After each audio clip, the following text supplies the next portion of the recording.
नमस्कार, मैं हूं आपके साथ राखी लांबा। इलेक्टोरल बॉन्ड स्कीम इस वक्त बीजेपी के लिए टेंशन बनी हुई है। इस पर सुप्रीम कोर्ट ने जो फैसला किया है उससे मोदी सरकार के दिल की धड़कनें तेज हो गई हैं और एक तगड़ा झटका लगा है। सुप्रीम कोर्ट ने चुनावी बॉन्ड योजना को रद्द करने के बाद अब एसबीआई से मंगलवार यानी 12 मार्च तक सारी डिटेल साझा करने के लिए कहा है। अब एक तरफ जहां सुप्रीम कोर्ट ने फटकार लगाई तो वहीं अब जनता और विपक्ष दोनों मिलकर मोदी सरकार को निशाने पर ले रहे हैं।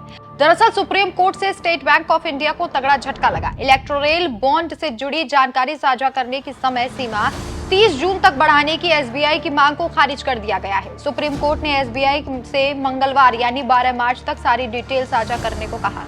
इसी को लेकर सबसे पहले तो राहुल गांधी, जो कांग्रेस के नेता है, उन्होंने बीजेपी पर दमदार पोस्ट किया और लंबा चौड़ा पोस्ट कर कहा, नरेंद्र मोदी के चंदे के धंधे की पोल खुलने वाली है। 100 दिन में स्विस बैंक से काला धन लाने का वादा कर सत्ता में आई सरकार अपने ही बैंक का डेटा छिपाने के लिए सुप्रीम कोर्ट में सिर के बल खड़ी हो गई है।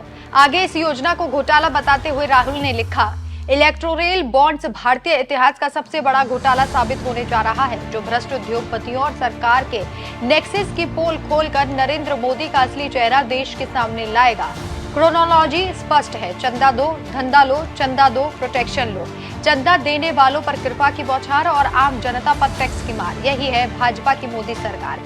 अब जनता क्या कुछ कह रही है वो भी आपको सुनाते हैं। ठाकुर सारन नाम के एक यूजर ने तस्वीर को पोस्ट करते हुए लिखा, भाजपा एसबीआई गठबंधन को सुप्रीम कोर्ट की कड़ी फटकार। मोहम्मद वसीम नाम के एक यूजर ने उस समय पर पीएम नरेंद्र मोदी पर कसे गए तंज को याद करते हुए लिखा, मैं आज भी अपनी बात पर कायम हूं, चौकीदार ही चोर है।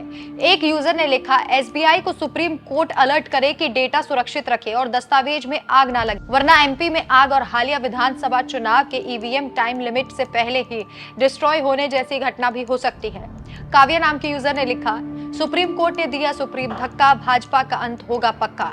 चंद्रशेखर नाम के एक यूजर ने लिखा, इलेक्टोरल बॉन्ड मोदी सरकार के घोटाले की डील है कि बीजेपी को चंदा दो और देश को खुलकर लूटो। अब इस घोटाले की कलई सबके सामने आने वाली है। रोहित झा नाम के एक यूजर लिखते हैं, 100 दिन में स्विस बैंक से काला धन लाने का वादा कर सत्ता में आई सरकार अपने ही बैंक का डेटा छिपाने के लिए सुप्रीम कोर्ट में सिर के बल खड़ी हो गई। इलेक्टोरल बॉन्ड्स भारतीय इतिहास का सबसे बड़ा घोटाला साबित होने जा रहा है। आपको बता दें कि साल 2017 में मोदी सरकार ने इलेक्टोरल बॉन्ड स्कीम की घोषणा की। इसे 29 जनवरी 2018 को कानूनी रूप से लागू किया गया। सरकार का कहना था कि चुनावी चंदे में साफ सुथरा धन लाने और पारदर्शिता बढ़ाने के लिए इस स्कीम को लाया गया है। वहीं एसबीआई की 29 ब्रांचों से अलग अलग रकम के इलेक्टोरल बॉन्ड जारी किए जाते हैं।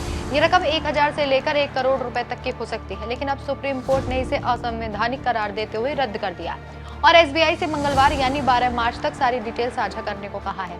इस खबर पर आपकी क्या राय है, हमें कमेंट करके जरूर बताएं। नमस्कार। We are not inclined to exercise the contempt jurisdiction at this stage, bearing in mind the application which was submitted for extension of time, we place SBI on notice that this court may be inclined to proceed against it for willful disobedience of the judgment if SBI does not comply with the directions of this court as set out in its judgment dated 15 February 2024 by the timelines indicated in this order.